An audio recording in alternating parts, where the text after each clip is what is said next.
Fala galera do canal Aventura Carioca, tudo bem com vocês? Mais um vídeo aqui no canal.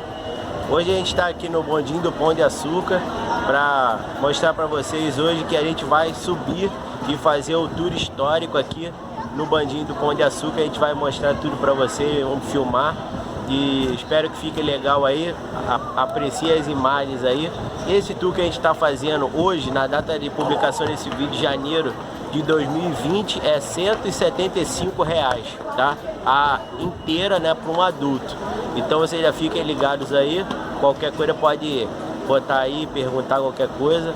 Fica até o final do vídeo para assistir as imagens belíssimas. Vamos lá pro vídeo.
Saindo da pré-avenida, subindo na cabine até o Morro da Urca.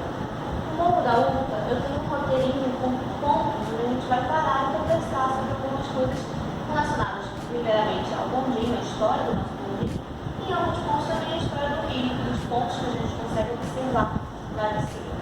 Depois disso, a gente vai subir juntos ao Pão de Açúcar. Lá no Pão de Açúcar, eu observo vocês com vocês, me despeço de vocês, e aí nesse momento vocês continuam livres no parque para aproveitar o parque. Então é hora que vocês podem sentar, comer, beber alguma coisa, fiquem à vontade. Acabam de desgravar o Pão de Açúcar, retornam no Morro e acabam de desgravar o Morro da Urca também. E aí, ó, o bilhete de vocês continua funcionando às 9 da noite. Então tem um período de redução de horas, não tem muito adequado. Então tudo normalmente é 1 hora, 1 hora e meia de passeio. Aí a gente vai medir junto, a gente vai conversando, falando um pouquinho da história. Certo, tá ok.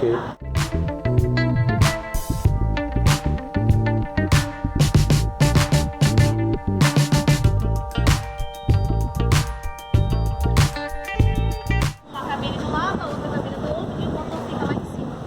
E esse motor dá movimento a esse cabo que puxa e empurra os dois cabos. Em cima disso tem os cabos de fixação e sustentação, que são os mais grossos. Essa é a hora que eu digo para vocês que o movimento é extremamente seguro. Tirando a tensão e o peso da cabine, cada cabo desse consegue sustentar até 180 toneladas. Uma baleia azul de cada um desses cabos. Olha aqui.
fazer esse contorno aqui. Vou levar vocês a balançada, a gente vai ver um pouquinho a vista. Eu vou explicar para vocês um pouco da história do bondinho com esses exemplares. Primeiro foi o ônibus. Vou dar uma recomendação que eu dou sempre, hoje principalmente. Se tiver a chance de foto, de filme, faça. Para a fala e a gente continua depois. Porque como está ventando, o tempo pode mudar muito rápido e a gente perder a vista.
pra subir o bondinho?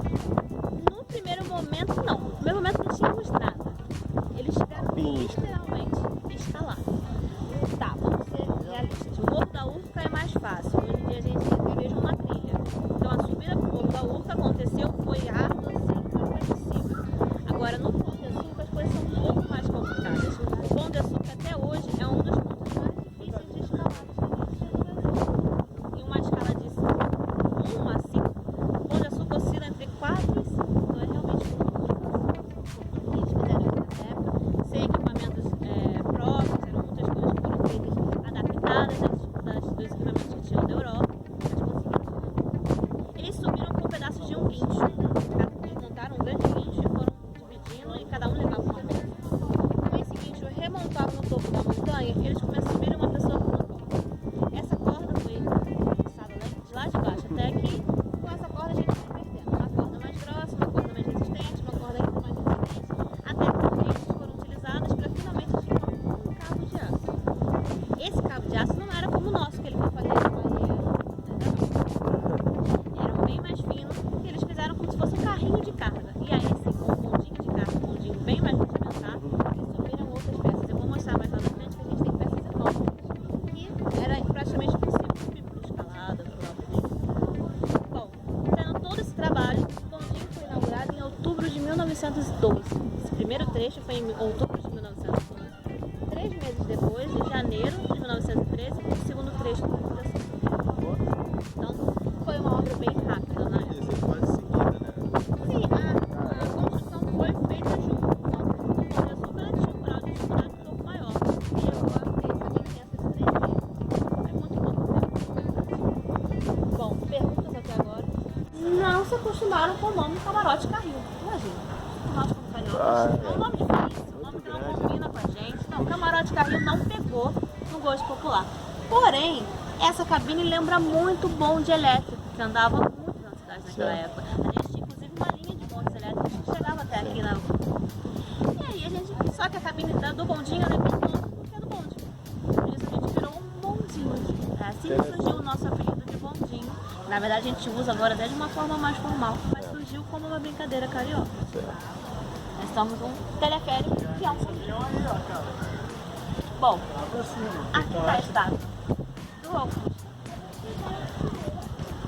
Esse que é o nosso idealizador, ele era carioca.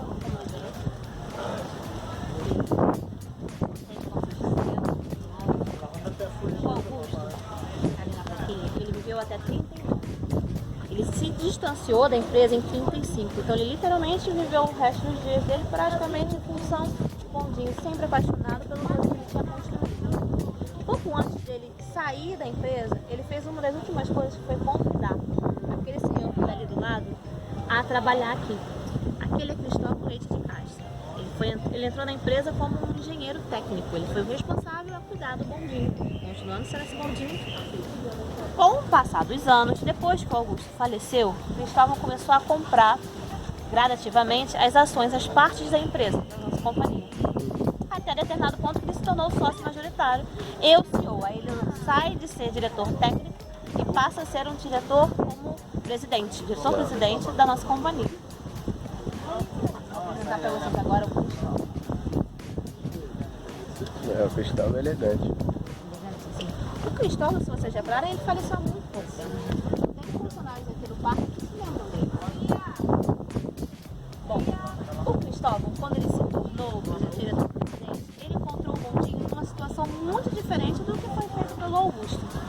Na década de 70, o Rio de Janeiro já tem uma configuração muito diferente. Aí sim a gente tem um avião, aí sim a gente tem formas de encurtar as viagens. A cidade do Rio já ganhou o cunho de cidade maravilhosa. Aliás, o cunho de cidade maravilhosa surgiu exatamente na evento que teve aqui embaixo, na exposição. E o que acontecia? Todo mundo, o mundo todo, queria vir ao Rio de Janeiro, queria subir no bondinho. E aí o que aconteceu? Aquele vagão ali de 22 pessoas não comportava mais. A gente tinha filas de horas, 3, 4 horas em cada uma das estações. Era um passeio cansativo e estressante. E aí o Cristóvão viu que era hora de modernizar. O que o Cristóvão fez? Duas coisas muito importantes. Primeiro, ele foi abrir uma concorrência pública. Dessa vez, ele tentou descobrir qual era a tecnologia mais moderna dos teleféricos naquela época que se adaptava à nossa realidade. E aí quem ganhou foi uma empresa italiana, a Goodyear. Outra coisa muito importante que ele fez foi criar o design daquele projeto. Então, na época da construção, todo o parque foi revitalizado. Eu digo todo, é os espaços que a gente vai caminhar daqui para frente, são as estações, o design das estações foi assinado pelo Cristóvão e o design da cabine. E aí agora a cabine muda completamente. Esse designer foi assinado pelo Cristóvão e hoje em dia a gente vê ser replicado em vários locais, né? Hoje é comum a gente ver uma coisa mais boleada pelas janelas. Recebeu prêmios, esse design recebeu prêmios antes de entrar em funcionamento. Teve um salão da montanha, um salão de teleféricos em Turim, lá na Itália, e ele já recebeu um prêmio por design antes de funcionar, em 71. Começou a funcionar em 72. Bom, essa cabine passava a levar 75 pessoas. Já era o nosso vai e vem, que eu mostrei pra vocês, já tinha essa tecnologia que veio da Goodyear.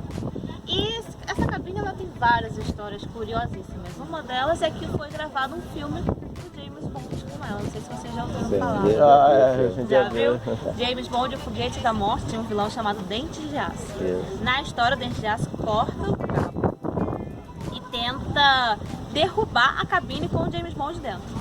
Aí eles brigam no meio por cima da cabine, aí o James Bond salva a mocinha, coloca ele dentro da cabine, acaba trancando o vilão na cabine e a cabine cai e bate na pedra. Eu não sabia dessa parte, não sabia há pouco tempo, porque eu só tinha visto até bater na pedra. Mas o Cristóvão, ele só aceitou fazer essa gravação do bondinho caindo e batendo na pedra, porque tem uma cena posterior. Essa cena mostra o vilão saindo intacto, a cabine saindo inteirinha, e só a estação que acabou quebrando um pouquinho. Então ele, de uma forma muito lúdica, conseguiu mostrar que o bondinho é extremamente seguro. Que de fato é verdade, né? Ele fez isso bem. Bom, essa cabine funcionou até 2008. Em 2008 entrou a cabine que a gente andou agora. O design era praticamente o mesmo, então a gente quis manter isso, que foi uma coisa muito celebrada. O bondinho ele é muito marcado pelo seu design. Tem um pouquinho menos de pessoas, agora a gente leva 65 pessoas. A gente precisou diminuir porque a média de peso da população brasileira, que é a nossa métrica, aumentou um pouquinho. Então a gente diminuiu por conforto, ter mais espaço para as pessoas aproveitarem. Outra diferença muito grande que a gente tem é que esse modelo era mais mecânico. Se a gente olhar aqui dentro, a gente vai ver uma série de botões, telefone, alavanca, medidores. Hoje a gente ainda tem um sistema como esse, mas é bem mais moderno. E hoje a gente tem, em vez de uma pessoa em cima das estações operando, um computador. Então a gente tem um computador suíço que faz todos os sinais. Sinais sonoros que a gente escuta, cada um tem um significado. Iniciar uma viagem, abrir portas, fechamento de portas, o peso que está na cabine, tudo isso é calculado por computadores. Antes de cada viagem, a gente tem um cálculo de centenas de itens e esse computador que diz pode fazer a viagem ou não. Na dúvida, qualquer que seja a dúvida, a gente vai, alguém vai ter que ir lá, um ser humano vai ter que ir lá entender por que o computador não quer fazer. Se vê que está tudo bem, libera, se vê que não, não libera. E isso são pessoas muito estudadas, muito técnicas. Pergunta sobre esse espaço. E ele é um motor americano. O primeiro motor veio na Alemanha, mas esse motor é de 1930 e ele tinha 80 cavalos. Em comparação, hoje a gente tem 360 cavalos. Caramba. De hoje, bem diferente. E ali a gente tem um busto do Augusto. Curiosidade sobre esse busto do Augusto é que ele foi inaugurado com o Augusto ainda vivo. Então ele veio na inauguração. Foi uma homenagem muito bonita que fizeram ainda em vida para ele. Então ele confirmou que era ele mesmo, né? Ele tinha certeza, ele estava aqui do lado. Eu até vi a foto, tem a foto dele ali do lado. Caramba, bacana. Bom, vamos dar uma pausa agora um pouquinho na história do bondinho. Eu quero explicar para vocês um pouco do que a gente consegue ver aqui, né? Essa vista aqui, ela é muito linda. A gente tem uma pista de pouso de aeroporto. Heliponto, na verdade. Caramba, que espetáculo. De vez em quando tem voos, de manhã tá batendo muito. Agora ele parou um pouquinho. Daqui, a gente consegue ver o finalzinho da Urca, Botafogo. Consegue ver aquela parte do gramado? É a sede do Botafogo ali. Ah, o campo, né? Sim, o campo de treino deles, fica bem ali. E o resto do bairro de Botafogo. Vocês sabem por que se chama Botafogo? Não é por causa do time. O time leva o nome por causa do bairro. Com certeza. Esse bairro ele tem uma história curiosa. Essas terras foram doadas para pessoas, não na realeza, mas pessoas nobres, pessoas importantes de Portugal. Porque eles queriam habitar e fazer as pessoas conviverem com esse espaço com mais facilidade. O que acontece? Eles deram esse pedaço de terra para uma pessoa que não tinha como sobrenome Botafogo, mas que era conhecido como Botafogo. Por quê? Ele era a pessoa responsável por ligar os canhões dos navios. Então ele era a pessoa que literalmente botava fogo na pólvora e fazia o canhão funcionar. Ah, sim. Por isso que apelido, nós somos Botafogo. É um apelido, ele literalmente era super conhecido por isso. Por isso Botafogo, por isso que as terras receberam o nome de Botafogo também. Em cima a gente tem o Morro Dona Marta, a comunidade ali em cima. Curiosidade sobre o Dona Marta, vocês sabem que essa é a comunidade mais cinematográfica que a gente tem na cidade do Rio?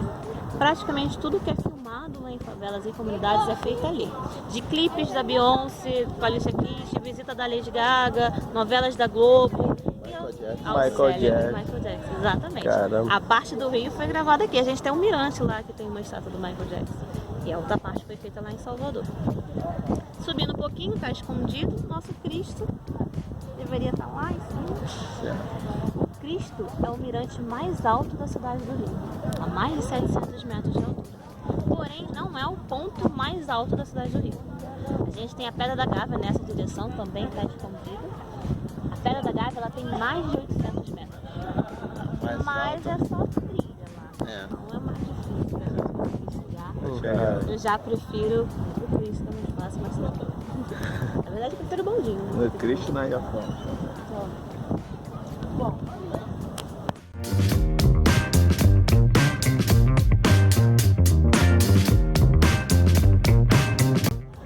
Centro do Rio, Santos Dumont. Santos Dumont ele é o primeiro aeroporto comercial do Brasil.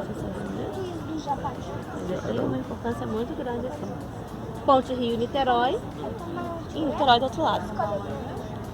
Vocês sabiam que o aterro do Flamengo foi feito de uma forma artificial, mas vocês têm noção do tamanho, da quantidade de itens que foi modificado para ter a construção desse parque? É meu pai que conta, né? Que foi aterrada, né? Sim. Foi a terra Muita puxada coisa, da água. Muita coisa. O aterro do Flamengo, o Parque do Flamengo, ele é o maior parque com praias do mundo. Não tem nenhum que seja tão grande quanto o nosso. Caraca. E aí vamos lá. A praia, ela ficava bem mais para trás, bem mais próxima daquele finalzinho da montanha, do morro. E literalmente a praia foi empurrada para frente para ser os sedimentos do aterro. Como que eles fizeram isso? Duas montanhas, dois morros que a gente tinha na parte mais central do Rio foram desmanchados, desmontados. Um ficava ali mais na área da Carioca. Tem aquele prédio alto da Petrobras, bem ao lado da Carioca, não sei se vocês já repararam. Se você reparar, aquela área é uma subidinha. Ali é o São Pedro que era um antigo morro que foi desfeito. E do outro lado, no edifício central, também no castelo, tem né, que tinha um outro morro. Também tem uma subidinha, também é o São Pedro, um antigo morro. Lá era o Morro do Castelo, porque tinha um castelinho em cima, que durante muito tempo foi a sede da nossa cidade do Rio. E aí acabou sendo demolido para liberar. Tinha muita coisa envolvida. Eles queriam aumentar esse espaço, eles também queriam ventilar a cidade do Rio, dar um pouco mais de vento para a cidade. Literalmente espaçar, ter áreas mais planas, áreas mais tranquilas de construção. Voltando ao nosso aterro, é uma forma bem simples de a gente reconhecer qual é a diferença entre antes do aterro e agora. A gente tem aquele cume, aquele morrinho atrás da primeira fileira de prédios, vocês verem. Aquilo ali era uma ilhota, ela só era conectada com o continente por um pedacinho. Era praticamente uma ilha externa no mar, com uma filhotinha unida à terra. Então ali a gente consegue ver como toda essa parte mais plana ao redor, que segue até o centro da cidade, é tudo artificial. Caraca. Essa parte que a gente tem mais retinha, olha, é praticamente tudo aterro. Feito pelo homem. Além do aterro, o Santos Dumont é aterrado, também foi feito artificialmente. E aqui embaixo a gente tem a Urca, também foi feita por aterro. Parte de lá foi um pouquinho só de aterro, só a áreazinha ali mais próxima à água. Escolher para ele,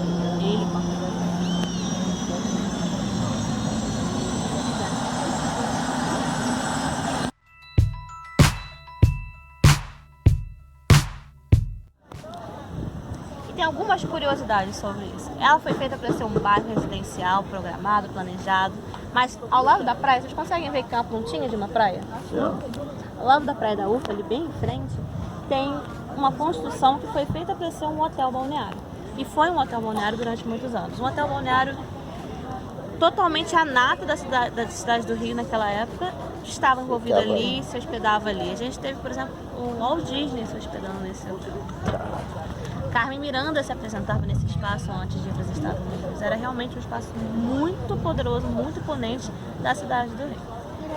O hotel acabou se transformando em um cassino, Cassino da Urca. Muitas pessoas lembram da história do Cassino da Urca, que infelizmente foi fechado quando os fogos de azar foram proibidos no Brasil. Então ficou alguns anos fechado, depois de ter virado cassino, e retornou como sede da TV Tupi. Curiosamente, o programa do Chacrinha passou a ser gravado aqui na sede da TV Tupi. E era por isso que o programa dele era um cassino, né? Ele tirou a ideia. Cassino do Chacrinha, interessante. Exatamente disso, porque ele estava gravando um cassino antigo, vou chamar de Cassino do Chacrinha. Caramba. Depois da sede Tupi, ficou alguns anos fechado, mais de 20 anos fechados, e hoje é centro de uma escola de design, que funciona aqui embaixo. Tem almoço, tem alguma visitação, é uma área bem legal daqui da UFA. Tem curiosidades do tipo, Roberto Carlos costumava morar aí. Eu ainda não vi ele passando, mas as pessoas dizem que ele tem uma casa aí. É, a fama é que ele tem uma casa aí. Sim, quem sabe um dia, né? Dizem que antigamente ele passeava de Cadillac na UFA, mas isso é coisa de 15, 20 anos atrás. Hoje já não tem muito. Vocês, quando Cristóvão reformulou, ele mudou totalmente o espaço? O Morro da Urca, antes da reformulação do Cristóvão, era uma passagem ao Pão de Açúcar. E agora, depois da reforma, o Cristóvão queria fazer com que o Morro da Urca fosse habitado pelos cariocas. Os cariocas subissem e ficassem. Então, além de coisas como a gente já tinha um restaurante, alguns espaços maiores, a gente tinha esse espaço aqui que se tornou um grande espaço de eventos. É o nosso anfiteatro. Ele começou, na verdade, como concha verde. Era bem diferente dessa estrutura que a gente tem hoje. Era um local aberto, tinha um palco bem pequenininho, tinham árvores no meio da pista. Era completamente diferente. Mas ali já teve festivais de músicas que viriam se tornar uma marca registrada aqui no Morro da Urca. Teve o primeiro evento, que foi Quem Sabe Sobe.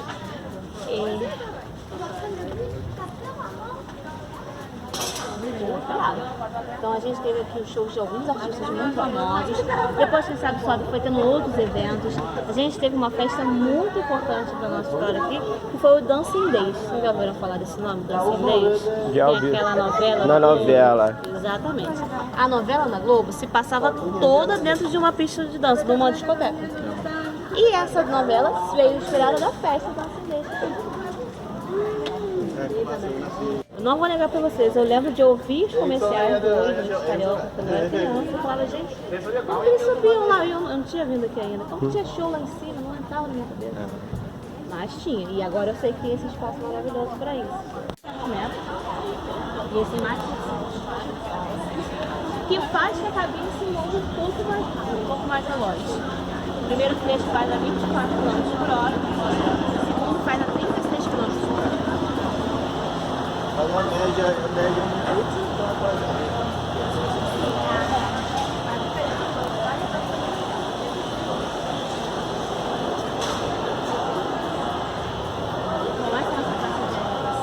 Curiosidade sobre ela. Foi desenhada pela filha do Cristóvão, Maria Ercília, ela era arquiteta. E aí a gente tem esse telhado que ele é todo feito com a curva do bondinho, do Morro da Urca. Dá pra ver bem, olha. Pão de Açúcar. legal. Porra, interessantíssimo. Que bonito.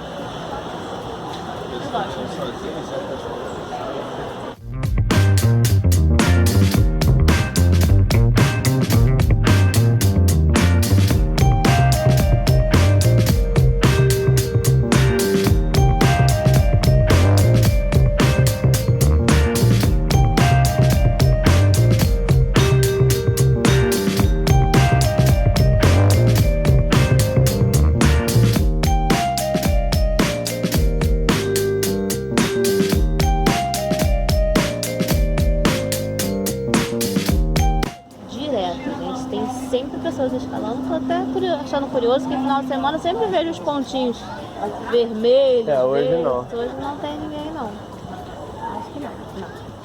Bom, pergunta sobre esse espaço. Não. Vamos continuar então. Dá uma autonomia muito grande para o nosso teleférico. Então, o bondinho ele tem um uso de 99,8%. A gente praticamente nunca fecha, nunca para. Tirando manutenções complexas, do tipo de trocar uma peça principal da cabine, trocar a própria cabine ou o cabo, dele foi feito aqui. As peças principais foram todas montadas aqui. A única coisa que veio de fora foi a cabine, que veio da Suíça para combinar com o nosso terminal. Mas todos os peças foram assim. O funcionamento dele é muito parecido com o teleférico. São 2 trilhos embaixo e um cabo que faz a movimentação. Mais ou menos como está. O nome dele é curioso também, é Giuseppe Pellegrini. Giuseppe Pellegrini foi um engenheiro que veio trabalhar no Bondinho, ainda na época do Cristóvão, e ajudou muitas coisas. Ele que me contou a história do Tim Maia, na verdade. Ele fez o amor de 18 pessoas, porque tinham bancos, e ele que deu a ideia de tirar os bancos e dar os 22 pessoas, porque aí as pessoas conseguiam ir mais em pé, cabendo mais gente. Já aliviava um pouco aquela fila, que depois acabou trocando o parque. E ele trabalha aqui até hoje. Então ele é um senhor que ele é praticamente a história viva do Bondinho. Ele veio pra cá em 1950. Não, mentira. Ele veio pra cá quando o Bondinho fez 50 anos, então é 1962. Isso. E ele trabalha aqui até hoje. De vez em quando a gente consegue parar, sentar um pouquinho e conversar com ele. E ele é de fato a história do parque. Esse é o Matheus. Boa tarde. Ele vai nos dar uma carona no nosso plano iluminado.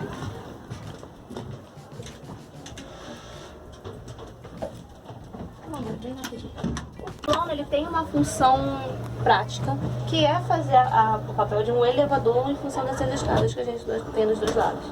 Ao invés de ser um elevador vertical, ele faz isso de forma inclinada.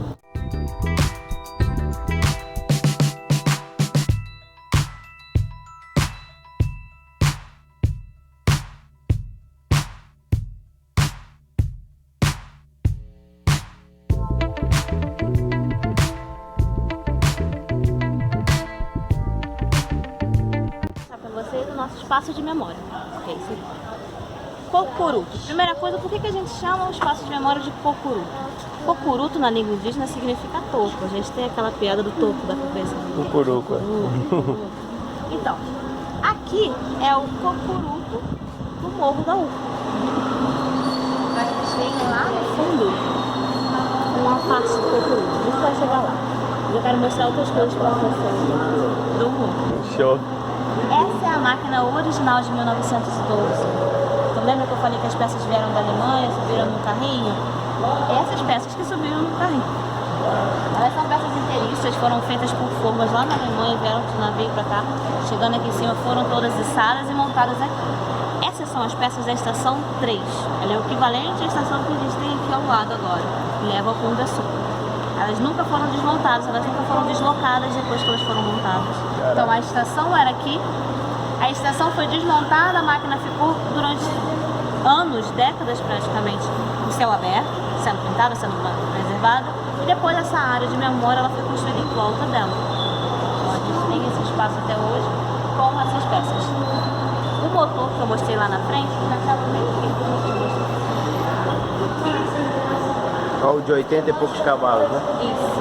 Bem lá no cantinho tem um portãozinho, ficava ali, dava movimentação daqui que é dentada, dava movimento a todas as outras folhinhas.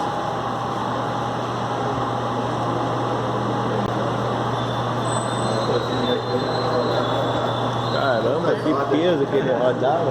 A construção dele aqui, original, na verdade, ela era maior.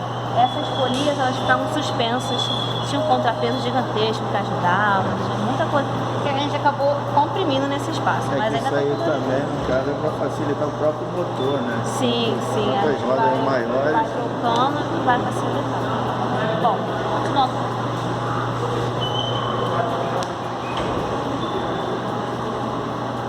Falei pra vocês que na década de 70 aconteceu umas coisas bem loucas, né? Já contei do James Bond. E agora eu tenho pra vocês a história do Stephen McPeak. Aquela foto ali. Já imagino o que seja. Bom, ele era um equilibrista americano e ele veio ao Pão de Açúcar subir caminhando no cabo daqui até lá no Pão de Açúcar. Com um detalhe, sem nenhum cinto, sem nenhuma rede de proteção por baixo. Era só ele, o cabo que ele estava caminhando e essa haste de ferro. E ele usava para se equilibrar. E é essa haste aí mesmo? Essa é a haste original. Caramba, que legal. Ele trouxe uma haste com ele, que era dele. Quando chegou aqui, ele não se sentiu confortável de usar a haste dele. E aí, a nossa oficina, de novo ela, montou essa haste para ele, que era maior, um pouco mais comprida, um pouco mais pesada, para ele conseguir fazer. Foi um sucesso, ele conseguiu chegar lá em cima. Se vocês repararem, tem uma bandeira estirada no cabo naquela foto. Ele sentou no meio do caminho, desdobrou as bandeiras, amarrou e depois levantou e continuou. Quando estiver sentado em casa. Já sentado em casa. Ele foi muito corajoso. Nesse evento teve muita coisa louca acontecendo no Bondinho. A gente já içou um carro embaixo da cabine. O carro tem 10, 12 toneladas. Lembra que eu falei pra vocês 180? Não fácil para o Bondinho carregar. A gente já teve uma moto, foi adaptada no cabo. A gente prendeu a moto no cabo e a pessoa subiu. A gente já teve o carro do Ayrton Senna guiçado aqui no carro. Vira e mexe acontece uma coisa assim bem espetacular. Para eventos, né? Aí tem que trazer. Não é difícil ter um carro aqui no Morro da Urca. A gente sobe, deixa aqui exposto, tem algum evento especial, alguma coisa diferente acontecendo, é um carro aqui em cima. Ou para venda. Sim. Bom, já expliquei para vocês o MacPic, mas falando sobre o Cocuruto em si, a gente tem algumas coisas legais sobre o rio. Esse é o topo visível do Morro da Urca, é a continuação da rocha que vai até lá embaixo. Mas se eu mostrar para vocês agora com detalhe, vocês vão ver que a pedra ela tem algumas colorações diferentes, tá vendo? Tem a parte mais escura, a parte mais cor de carne, esse é o feldespato e a mica. E tem isso que parece um glitter no balanço aqui, vocês conseguem ver Brilhante, bem, né? Isso é quartzo. Essa formação rochosa, ela é muito comum aqui no Rio de Janeiro. Morro da Urca é assim, Pão de Açúcar é assim, Corcovado é assim. É muito comum ver na orla brasileira esse tipo de formação rochosa. Porém, isso é uma coisa muito importante pra gente, porque a gente só vai ter esse mesmo tipo de formação rochosa no mundo, na África. O que faz a gente? O Pão de Açúcar ele é oficialmente um marco geológico, mostrando que nós somos uma prova de que em determinado momento da história do nosso planeta, os continentes foram unidos em um só. E o Brasil, a nossa América do Sul, ela era unida na África. Então sim, havia um supercontinente chamado Gondwana. Esse supercontinente se formou quando a América e a África se uniram. Quando isso aconteceu, a fricção entre as placas tectônicas fizeram o magma intrudir, subir um pouquinho. Mas ainda ficaram lá no fundo do continente. Não subiu. Isso se uniu à Pangeia, passou milhões de anos até que a Pangeia voltou a se separar. E aí o Gondwana ressurgiu. Quando o Gondwana ressurgiu, mais alguns milhões de anos atrás, eu começo essa história em 560 milhões de anos atrás. É, longe. Muito longe.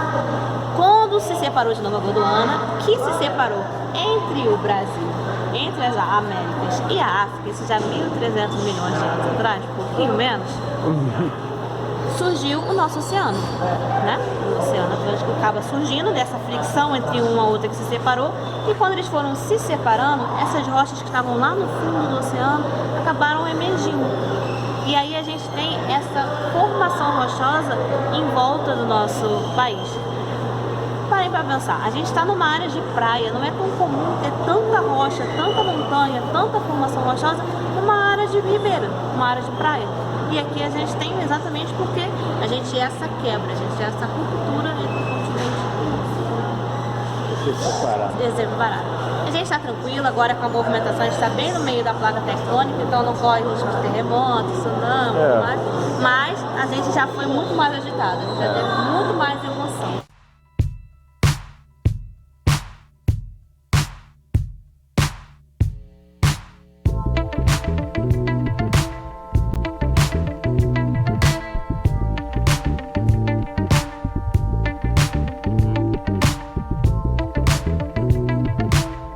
Conseguem ver? É muito parecido com o formato da pedra que a gente viu ali. Praticamente idêntico.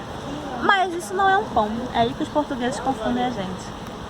Isso é um torrão de açúcar. Isso é literalmente uma pedra de açúcar. Essa é a forma. Eles faziam um caldo da cana de açúcar, um melaço bem denso, colocava nessa forma quente, pelando, né, bem fervente. E aí, quando esfriava, solidificava nessa rocha de açúcar. E para os portugueses, isso era um pão de açúcar. Era muito comum o pão de açúcar para os portugueses naquela época. O pão de açúcar, assim como as especiarias, era uma forma de mostrar que você tinha condições, que você tinha dinheiro, que você tinha posses. As pessoas apresentavam o dente cariado na época, porque se você tinha acesso ao açúcar, você tinha condições financeiras. Então era um luxo ter um dente cariado. Hoje não é assim não. Não é assim. Quando os portugueses vieram ao Brasil, isso em 1506 e 1508, eles fizeram algumas expedições para descobrir aquele espaço que eles tinham acabado de achar, né? Então, qual o tamanho? É uma ilha, é grande, é pequena? Eles ainda não tinham noção. O que eles fizeram? Fizeram uma expedição externa, sem entrar em nenhuma várzea, em nenhuma baía. Eles só foram passando pela orla do país e demarcando pontos no mapa que fossem de fácil reconhecimento. Quando eles chegaram aqui no Rio e viram a pedra, lembraram na mesma hora do formato do pão de açúcar que eles tinham. Por isso que a gente chama hoje de pão de açúcar, porque eles viram que era igual e colocou o nome no mapa. Morro Pão de Açúcar. Morro da Urca, a mesma coisa. A Urca era uma embarcação holandesa arredondada. Então, a gente é um morrinho bem redondo, por isso viramos Morro da Urca. Corcovado vem de corcova de camelo. A gente tem vários nomes na cidade do Rio que vem. E foi um dos primeiros a ser nomeados, né? Isso, bem logo no iniciozinho, e sempre dessa forma mais simples. Ixi, vamos aguardar o próximo. Bom, inclusive a cidade do Rio de Janeiro. A cidade do Rio, ela leva esse nome porque eles não entraram na Baía de Guanabara. Eles só passaram por fora, né? Quando eles só passaram por fora, eles acreditaram que a entrada da Baía de Guanabara era a foz de um rio. Um rio que estava só indo no mar. E era no mês de janeiro. Por isso que a gente virou o Rio de Janeiro.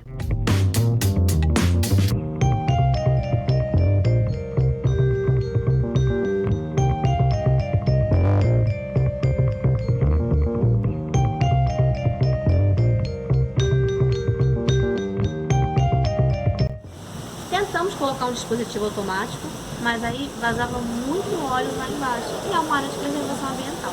Então a gente voltou ao manual, e aí vai vira e mexe com a eles vão medindo se choveu, se fez sol, uma vez por semana, 2 vezes por semana.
pedra do arpoador. E a pedra do arpoador junta para formar Ipanema e Leblon. E aí depois de Leblon tem São Conrado, Barra, Recreio, Pedra de Curitiba.